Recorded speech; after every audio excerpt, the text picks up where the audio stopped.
So on top of the laser welder, you guys also bought our newest laser engraver. Yes, we did. So this machine that's on the screen, it's called the Leviathan. It is a monster from the deep. And there's nothing that this engraver can't weld, right? And so it's got a long 10-foot arm that sticks out. So you don't even have to take the tool out of the press. You can wheel it in there. It's mobile. It's a 70-watt laser. And so you can do anything with it. You can do the small stuff. You can do the big stuff. It's very, very, very easy to use. What was the thought process behind a laser engraver? Well, we talked to Tony, and he says, well, we offer this laser. We can put it on a old Bridgeport. We can put it on this little stand. And we're like, no, that just doesn't work. And he says, well, let me tell you this. I have another customer that put one on a camera boom. Scott Phipps at United Tool and Mold. You guys probably know who Scott Phipps is. He's been around for a little while. So I said, that makes sense to me, because now I can set that camera boom up right next to the Bridgeport and use the Bridgeport for positioning if I need to, but then I can also take it over to the mold that's sitting on the floor and put some cavity ID in there, or whatever we're engraving ejector pins. I can set up something right on a bench. And so Tony says, okay.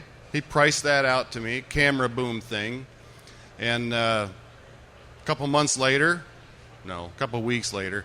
I said, Tony, how's my machine coming? He says, well, I got something else up my sleeve, and you're really going to like it.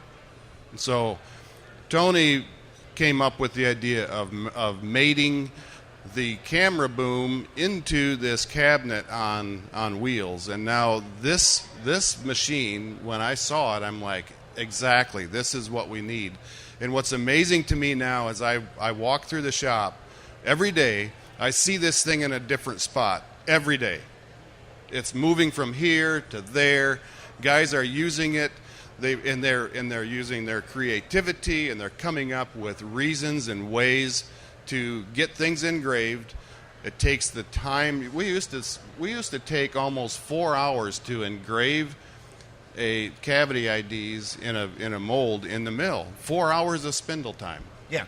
And so now you're able to, again, maximize your machine time. Exactly. Increase your profitability, get out more jobs, and have somebody else run this. Yep.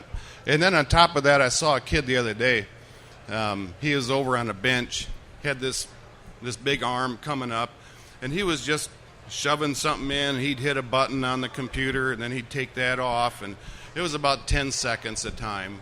I said, what are you doing? He says, I got this little this engraving job that we picked up from a brand new customer because we had the capability.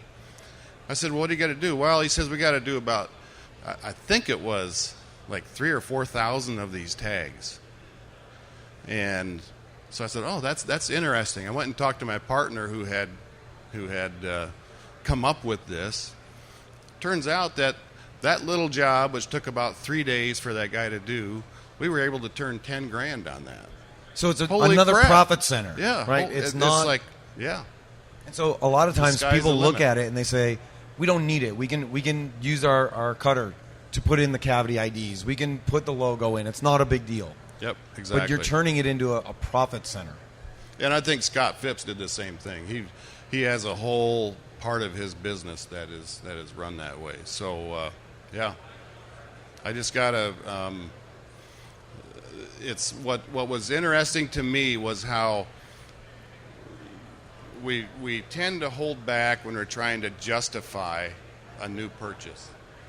And so often, when you make that purchase, when you finally cut loose the PO, you find that it helps you out in ways that you never would have expected.